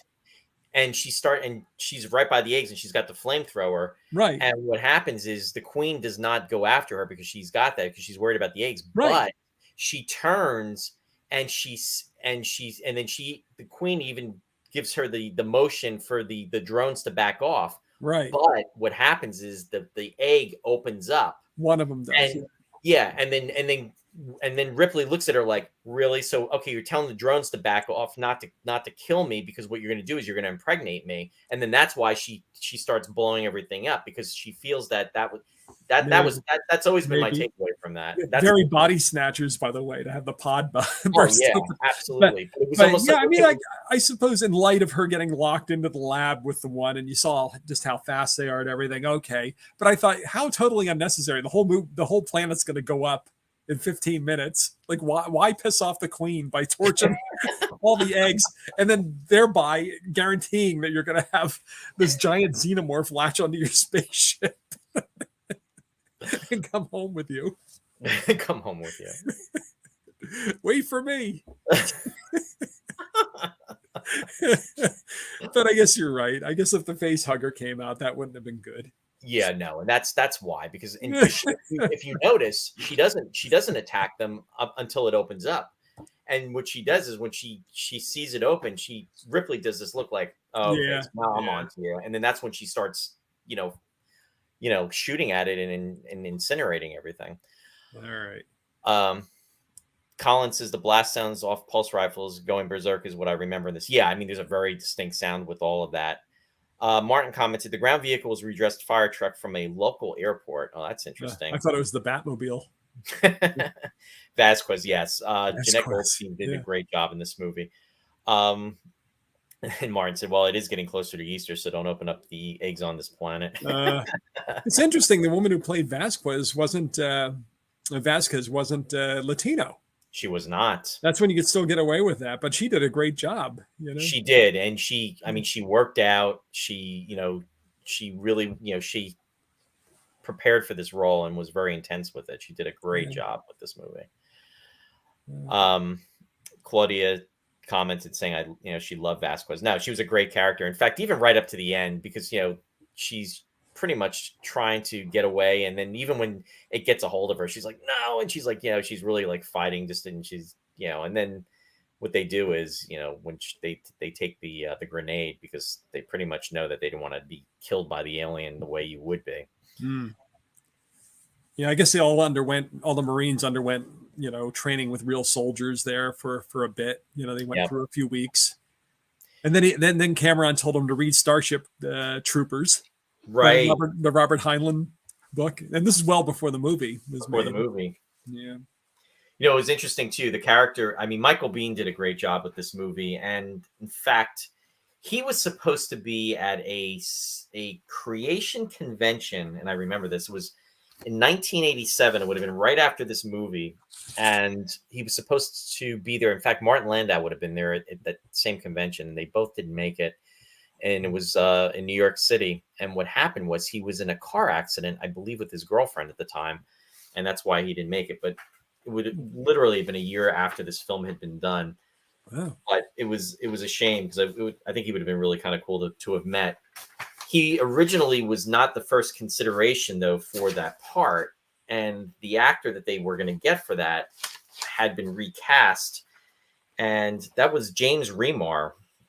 And I guess something had happened where I don't know, there was trouble on the set or something where, I don't know, maybe it was like drug charges or something. But anyway, that's when Michael Biehn came in. Well, Michael Biehn came in later, and he didn't get to have that interaction with everybody, you know, right from the get-go that the other cast members had. He's another one that's worked with Cameron a few times. Yeah, because they did Leviathan together. In fact, he was a heavy in that movie. He was not good. He was not a good guy in that film. And he's done Terminator. And The Abyss. Leslie said, when the facehugger deposits the eggs into the host becomes the food source. Therefore, it stands to reason that the cocoon people are infected. Yeah, no, I would agree about that. Dan commented, the amount of slime in the movie is impressive. Yeah, KY jelly is what they used. Oh, is that what it was, Ross? Yeah. Gordon Ramsay uses the alien eggs in the recipes. Alien versus Gordon Ramsay. Gordon Ramsay.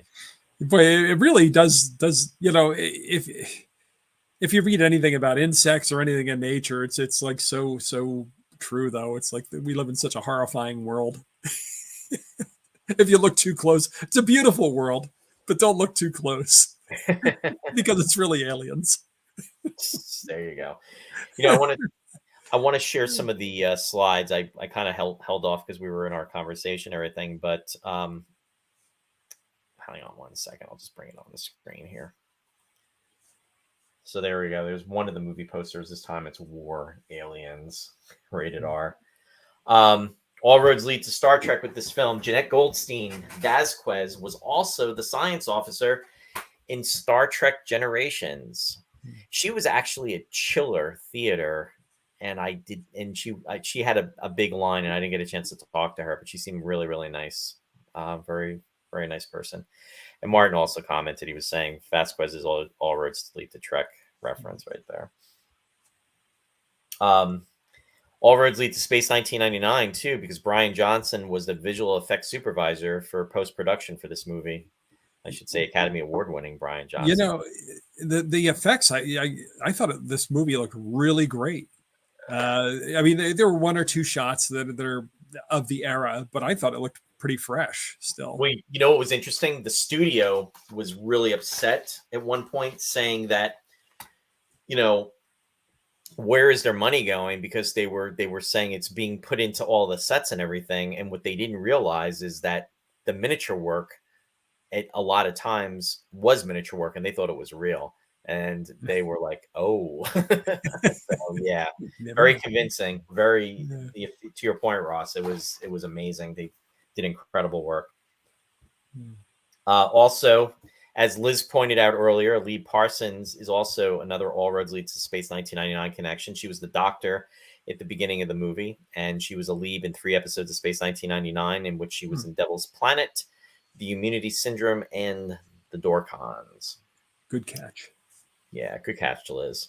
And then also, we always want to give a tribute to Starlog Magazine, because Starlog Magazine back in the day was our go-to, and Sigourney Weaver was on the cover of issue number 109, and there was an interview with her in that magazine issue. And then also Jeanette Goldstein Vasquez, issue number 115.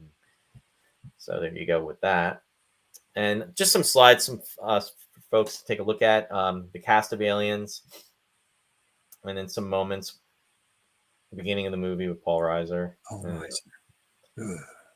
I'm blank. It's terrible. I keep saying, you know, Paul Reiser's character, and I'm trying to think the character name for him in this movie. I didn't write it down. I know it. He was the most 80s looking one in the movie. That haircut. Yeah, he's very 80s. And whatever outfit they give him there. I love how they make it the future. It's like, oh no, it's the future, but everybody looks exactly. But the business suits all have the collars turned up, and they're all wearing the 80s ties. Yeah, right. It's like everybody just happens to look like Buckaroo Banzai. Oh, jeez. Now you said you had seen him in work in comedies, Ross. Yeah, he was doing stand up, and I don't know. I should have really looked up to see if he was in Diner, but I knew who he was before. When I saw him in the movie, I said, "Oh, what the heck's Paul Reiser doing this? He's a comedian." Yeah, Carter Burke. Carter Burke is his name in the movie. Oh, he was in Diner in 1982 with Kevin Bacon, Ellen Barkin, Mickey Rourke. Good catch. Yep. Yeah. Thanks. Maybe I knew him from that too. I don't know. And then of course he did. What was it? Mad About You? Was the that was after this? Yeah. Yeah. And there's that connection too because Bill Paxton did the movie with Helen Hunt also. Twister. If you ever saw that. Carter Burke. Yep. Burke. But here's some more moments, and then there's Lance Hendrickson playing Bishop. He actually said if this movie didn't go well, he was thinking of quitting acting because it wasn't really working for him. And it's funny because he has such a face for movies. He's got such an unforgettable. I mean, he's always in horror movies. It seems. Do you remember the movie? Do you remember the television series Millennium? Did you ever watch that? Oh yes, I didn't watch it, but I remember he was in it. Yeah. Back in the day, that was a really good show. I think it was like a '90s show. Jack Daly comment: Gene Roddenberry based the character Tashiar in Next Gen on Vasquez. He wanted a Latino actor, but apparently they didn't pan out. Lucky for Denise Crosby. Oh, I did not know that, Jack. Thank you for sharing. Sherry even said Carter Burke. Thanks, hon. Yep, Twister with the flying cow, Claudia. You're absolutely right. Yeah, that was a great movie, and that was a '90s movie too. Yeah, that was good. The '90s. What did Jeff said? I hate that. Can't tell if it's me or the machine. And then it was more when they're preparing to do the drop. And there's Gorman when he's terrified. Yeah, that was a line in that movie too because they I think Ripley says how many or one of the masks, maybe it was Burke, how many actual missions have you gone on? And he's like 34, and then he goes 32 were simulated, and he goes not counting this one. And then the pilot. Yeah, now see that you don't see that. Was that in the director's cut, or they just trimmed it out of the movie? They trimmed it out of the movie. That was I liked it better the way they it was done. Yeah, because she turns around and essentially she's flying the AMP,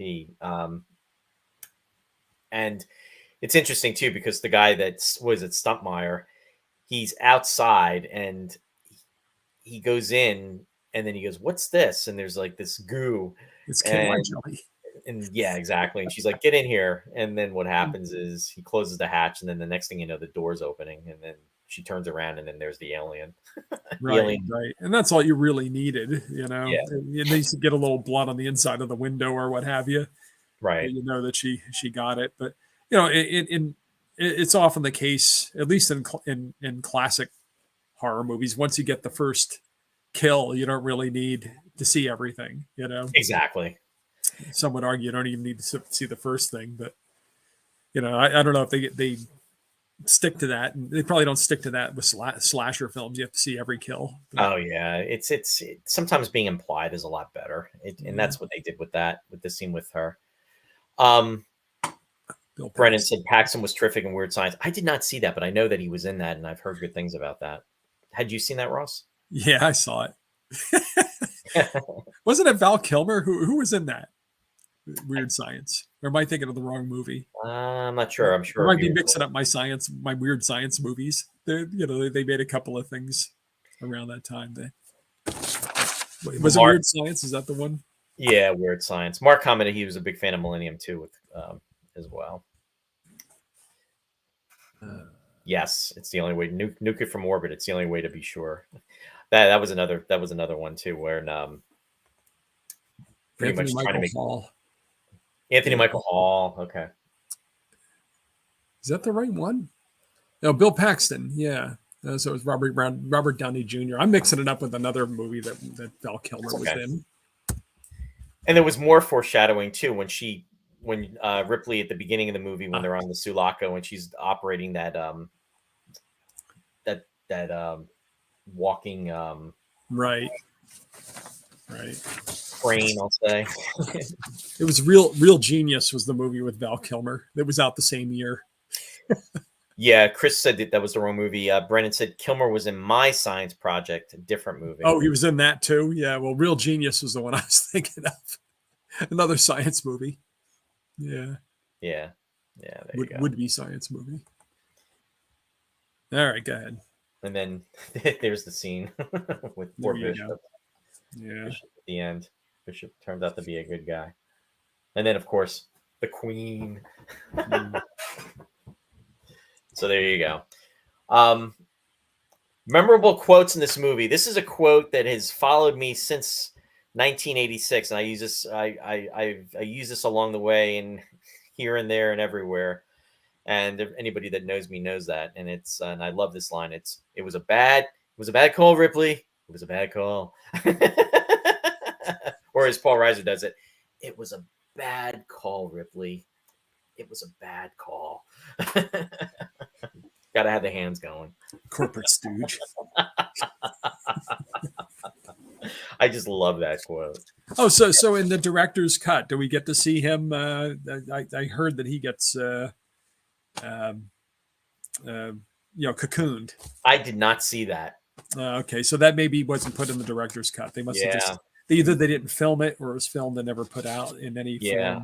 I believe it was filmed, but it didn't make it to it was on the cutting room floor. It would be unnecessary. I mean, we got enough with him, but oh geez, Martin is just full of little whatchamacallit. Remember, the alien queen played chess. As a queen could take out a bishop. Well done, Martin.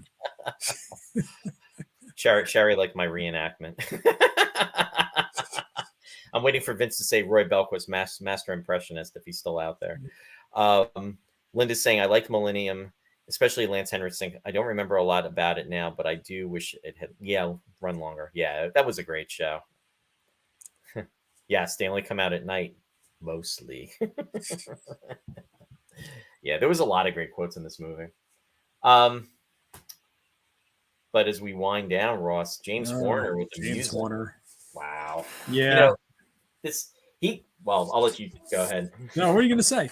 I was just going to say, I mean, he thought he had a lot more time to to put the score together, and he really got kind of things were last minute, I guess, because this movie was not ready, or right where it needed to be. There was no test audience for this movie either because it wasn't ready. It's interesting because on the one hand, supposedly he didn't go over the shooting time. He got it done in time. So I don't know what they were expecting as far as the shooting schedule and Horner coming in and scoring it, because Horner at the same time was supposed to have 6 weeks to score the movie, but he only had 3 in the end. He got there in time, but they didn't have anything put together. So, and he couldn't do anything. Probably could have written some themes or something, but this isn't really the kind of movie where you need themes. It's like action music and atmospheric music. So they, so he had to work basically at white heat in producing what he produced. And then since it was so down to the wire, they couldn't redo anything. So when James Cameron heard the score with the movie, it didn't really suit his vision. So he wound up taking the score out and kind of cutting it up and putting it in different parts of the movie, which is funny because, not funny, haha, but ironic, because it's the same thing that happened with Jerry Goldsmith's score for Alien. He wrote this very carefully crafted score for Alien, and Ridley Scott didn't like it. So they went and they just chopped it up and they put it in different parts of the movie. And they took some of Jerry Goldsmith's older music from Freud, among other things, and put it in the film in random spots. So it left a bad taste in Goldsmith's mouth, and it looks like the same thing happened for Horner with this. And James Horner was a great film composer. He really knew what he was doing. He really knew his way around the orchestra and everything. But for some reason, the guy has got a real problem with originality. And it's not just a case where it's happened once or twice. It seems like every single film score this guy writes, he cribs, something from some famous composer. And it's no different in this movie. In the very opening, you say, "Oh, wait a minute, he's playing the lullaby from Khachaturian's Gaina, which was used in Kubrick's 2001." I mean, he changes it a little bit, but you still know what it is, And then when things start heating up, he falls back on the usual Prokofiev and Rachmaninoff stuff. But I mean, I miss him. He was. I always want to call him a hack, but he's not a hack because he's really good at what he does. He's not just somebody who does garbage. I just wish that the guy came up with his own themes because for anybody who's sitting in the theater and they don't know the stuff, he sounds great. But if you know the stuff, it kind of takes you out of the movie because you say, "Oh, wait a minute, this is." Anyway, so James Horner, he a prolific composer of films, one of the top film composers of his generation. Started out playing violin, piano, entered the Royal College of Music as a kid, and then he got his degrees at the University of Southern California and UCLA. He had some kind of connection to Jerry Goldsmith too. I think he actually dated Goldsmith's daughter for a little bit. That might be telling tales out of school, but there was some kind of friction between Horner and Goldsmith and Horner at some point. But naturally, he took over the Star Trek franchise from Goldsmith after Goldsmith became too expensive. They decided he was too expensive after the first Star Trek, so they got Horner in. And I think it was Nicholas Meyer who cracked that when they went to do Star Trek 6, they tried to get Horner, and now Horner was too expensive. But he did. He's basically like the sound of the '80s, if not John Williams. Or Goldsmith. You had. He did 48 Hours. He did Krull. He did. Star Trek 2 was like his big breakout movie. He did Commando, Cocoon. Willow, Glory, Field of Dreams, Rocketeer. You remember Rocketeer? Perfect Storm. Yeah, Beautiful Minds, Mask of Zorro, Avatar, which was huge, of course. Apollo 13, Braveheart. So 80s, 90s, and beyond. Got his only Academy Award acknowledgments, wins, I should say, for Titanic. He won for Best Score and for the song. He was nominated a few other times. In fact, this was his first nomination for Aliens. Started out working with Roger Corman, like his earlier films are Humanoids from the Deep and Battle Beyond the Stars. But Star Trek was really his big breakout, Star Trek 2. Apparently, and I didn't realize this, I'm going to have to go back and listen to the Alien soundtrack, but the cut on the soundtrack, the track called Bishop's Countdown, is the 5th most used music in movie trailers. Really? Yes, I'll have to go back because I know they used Dragonheart. He didn't do Dragonheart. That was Randy Edelman, but Dragonheart got used for everything, for a long while. And also John Williams' 7 Years in Tibet got used a lot. But apparently Aliens, Bishop's Countdown got used quite a bit back when they still did those things. Wow. Sadly, I think everybody knows at this point that Horner had an untimely death. He was a plane enthusiast, flight person like Harrison Ford, but Harrison Ford's been a little luckier, and Horner's plane went down in 2015. So let's see, 57. 1953 was born. So what? So that's 47 to 2000. So 57. So he would have been early 60s. 50. If he was born in 53. Yeah. So that's 40. He'd be 70 years old this year. Yeah, you're right. Yeah. And then these guys, they don't usually retire, so he'd still be active. So all these horrible Hans Zimmer scores that we're hearing, maybe some of them would have been good James Horner scores, full of Prokofiev and Rachmaninoff. I mean, I really enjoy his music, and I had forgotten that he did the soundtrack for this, and I'm listening to it, and at one point I was like, oh my god, this is James Horner. It got totally Trek at one point. Yeah, it really did. But it's and like you said, Star Trek II: The Wrath of Khan. I mean, yeah, it was just so good. I mean, yeah, it was a great score. Yeah. and I'm not sure. Do you know who did Star Trek Six? The Undiscovered Country. As far as Yeah, if I can think of it now. Who I was can't. it? It was. Yeah, I don't remember. I mean, I did know at a point, but that doesn't help us now. That's okay.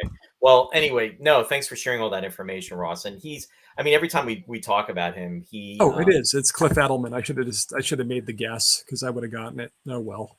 Anyway, but by popular demand, Squeaker is here. There you go. Squeaker's making his appearance, and he's whenever I don't know it. Yeah. He's being like a face hugger, and did he just come in the room? The door is shut. What's that? Did he just come in? The door is shut, or has he been in here the whole time? It's the magic of filmmaking, Ross. Whenever I don't know something, Roy, you got to tell me to do the Hail Mary because I'll 9 times out of 10 I'll get it right. I don't know who did it. Maybe Cliff Edelman. Oh, he did do it. Squeaker, say hi to everybody. Squeaker, I'm gonna put you down, but you got to say hi to everybody. Oh, there you go. There he is. There you go. All right, he's had enough. He's done. The door is closed. Anyway, no, but thanks for all that information, though. Yeah. I miss him. He he infuriated me sometimes, but his stuff always sounded good. Part of it is because of your knowledge. I mean, you're well aware where a lot of the music, is coming from and everything, and what he may have been basing it on too. So it's just right. Well, it took me out of the movie, right. because I start thinking about that then, instead of like being stuck in the drama of the movie. Sherry said it was the Queen who let Squeaker in. Uh-oh. Get ready to be spitting milk, Roy.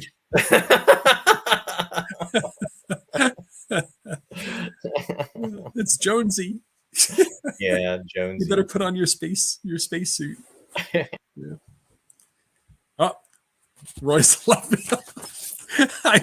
I've gone too far this time, so he's abandoned me. Pardon me while I scratch my eyes. No, you're not supposed to do this. Yeah. Fading just a little bit. So what are we talking about? Oh, we did the music. All right, so I'll do the shout outs now. I'll come up with my own shout out. Start over again. I'm back, Ross. You're just out there trolling me. You leave me alone and then start, whipping up the effects while I'm trying to save it. Anyway, no, it's all good. But I want to go. It's all good. Chris said I've been face hugged. The alien got me. Yep, that's what it is. I want to share one other thing too. So we haven't done this in a while, so I thought I would come into we would touch upon this. So that's the way it was, and this was again a tribute to Walter Cronkite back in the day. So the release date of this film was July 18th of 1986. Back then, and that date, in the U.S., the #1 song was "Invisible Touch" by Genesis, and also in the U.K., the #1 song was "Papa Don't Preach" by Madonna. And interesting enough, too, in regards to the movies of July 1986 in ranking order, at the time, the #1 movie was The Karate Kid, #2. I remember seeing that movie at the Easton Eric. Ruthless People, if you folks remember that film. Danny DeVito. And there's Helen Slater and Judge Reinhold. Yep. Yeah. Helen Slater. Back to School with Rodney Dangerfield. That was another favorite. In fact, Sally Kellerman was in that. Adrienne Barbeau had a small part in that. Fun movie. Top Gun was #4. And then #5 in the ranking for July was Aliens. I want to live in an era when Back to School makes more money than Aliens. I never want to leave that time.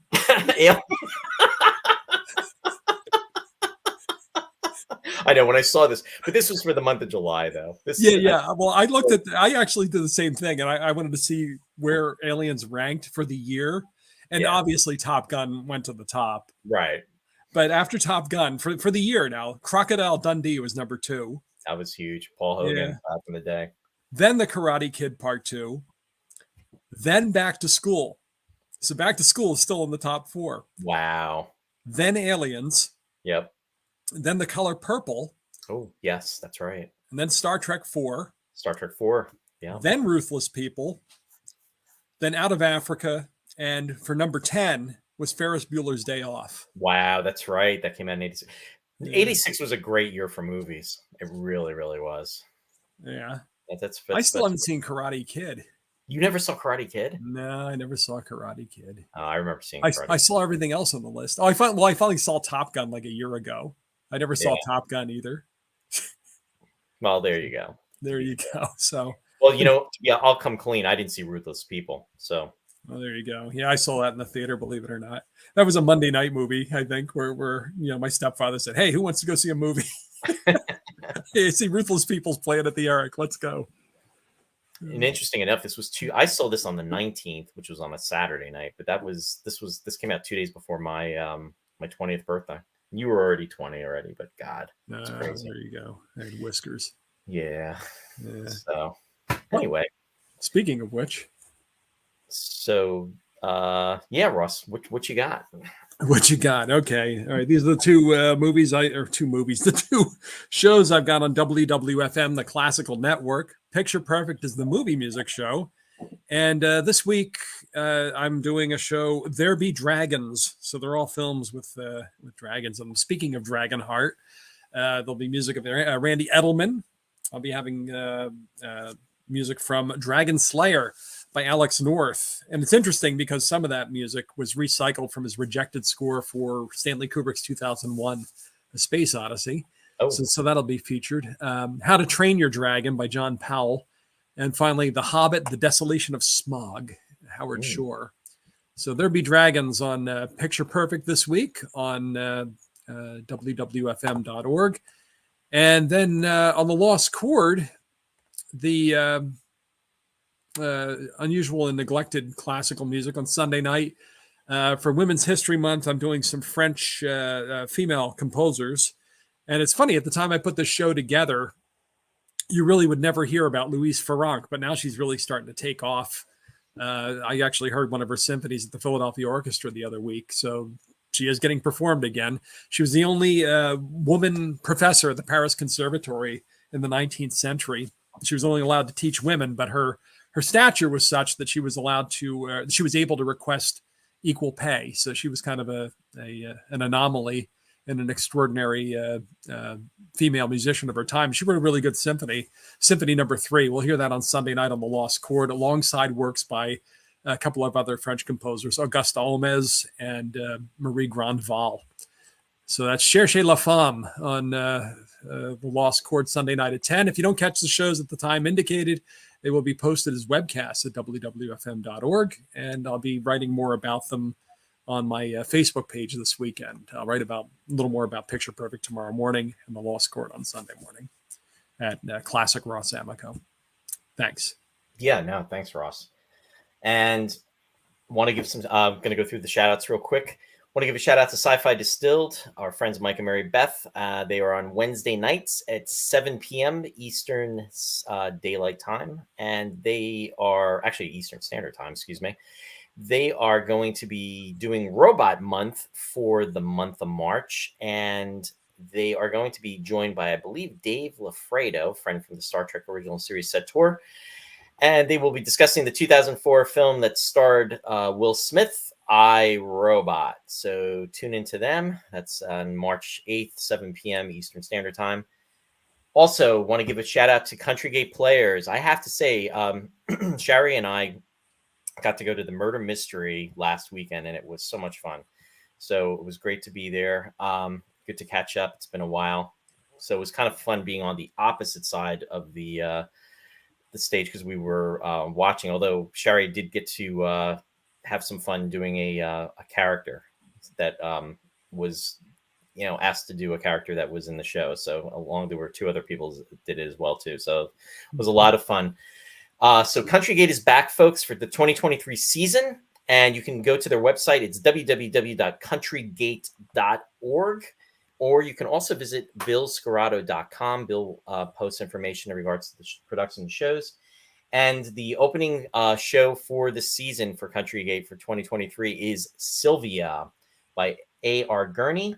And the dates for the show are Saturday, April 22nd and Sunday, April 23rd. And then also Saturday, April 29th and Sunday, April 30th. And again, you can go to the website for information regarding the shows that are going to be there for this coming season.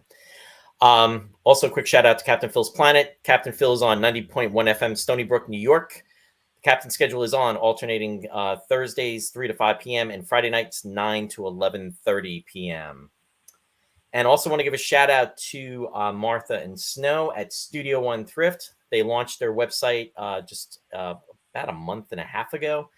And they are the owners of Studio One Thrift. You can find quality, stylish, affordable clothing for men and women. And you can also receive styling tips and information updates on their website. They also have a fashion show that is going to be taking place in April. Go to the website, check it out. Their merchandise is very affordable. It is very, very nice as well. And you can have it ordered through the internet also. So be sure to check www.studio1thrift.net, and that is their website. Also, real quickly, there's a lot of conventions, events coming up over the next few months. Real quick, in regards to the first one that's going to be taking place in Calgary, Canada. And this is, for information, you can go to Destination Moonbase Alpha at yahoo.com for the room bookings. Just email that. Facebook page is going to be Space 1999-50th Anniversary Celebration. The main event is going to be the Calgary Marriott Downtown. And the dates are going to be April 28th to May 1st. So our friend of the show, Mr. Nick Tate, will be there.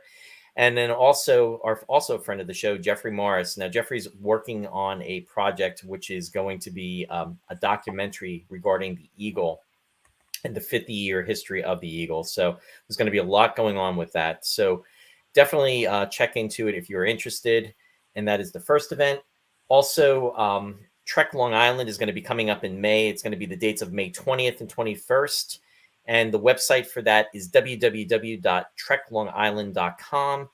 The convention itself is going to be taking place at the Hyatt Regency in Long Island, but just want to let everybody know that the main hotel for the event itself is sold out. There are neighboring hotels that are in the area. You can go to the Facebook page or go to the website for additional information. There's going to be a lot of guests that are going to be appearing at this convention. And again, friends of the show, Edwin was on with his wife Rachel, and then also Stephanie was on. And then last week we had I had Bonnie Moss that joined us, and she's going to be giving her presentation regarding her friendship with Leonard Nimoy, which was such a pleasure to have her on the show. And it'll be more in depth, as well as other actors from the series and writers from the different Star Trek incarnations, going back all the way to the original series. So you definitely want to check it out. It's definitely going to be a really cool event, and it's going to be the first event that's taken place, official Trek event in Long Island. And then lastly, if in June, and it's going to be the dates of June 10th and 11th, it's Wonderfest, and this is going to be taking place. For information, go to www.wonderfest.com. The hotel information is the Crown Plaza in Louisville. And again, our friend of the show, actor Nick Tate, is going to be there, and he will be signing autographs as well. And also Jeffrey Morris will also be there talking about the Space 1999, the Eagle documentary from Space 1999. And incidentally, it is the 40th anniversary of Return of the Jedi, as that movie premiered in 1983. They are doing a 40th anniversary for Wonderfest. And this is a huge event that takes place every year. So definitely check out the website for hotel information and about the convention. And lastly, Ross and I will be returning next Friday, March 10th at 7:30 p.m. Eastern Standard Time, and we will be discussing the 1981 film Outland, starring Sean Connery. A lot of folks think there is a connection to this film and Aliens and Alien because of the company that is mentioned that is a integral part of this film that Carter Burke was a member of. So we will be discussing that, and we will get into more in depth in regards to that, and that will be next Friday. There we have it, Ross. There we have it. Great film. Love this movie. Yeah, pretty well, very well done. It's like The Godfather Part 2 of alien movies. Yeah. Well said. Very well said. Yeah. So, any last words before we sign off? No, I think I made it through. So there weren't any. I just had my ostentatious, handkerchief on hand. Now you were prepared. I'm prepared, but I think it's a good time to stop before I fall apart. And Leslie's asking, when are we going to be doing Orca? Leslie, we will do Orca. We'll probably do Orca, but when we do Orca, it's going to be in the summer because it's a summer movie. Yeah, the summer of never. So mark your calendar. Ross. Anyway, folks, wishing you a wonderful weekend ahead. Good weekend. Live long and prosper. Be safe. And we'll see you next week. Take care. Take care. Bye-bye. Bye-bye.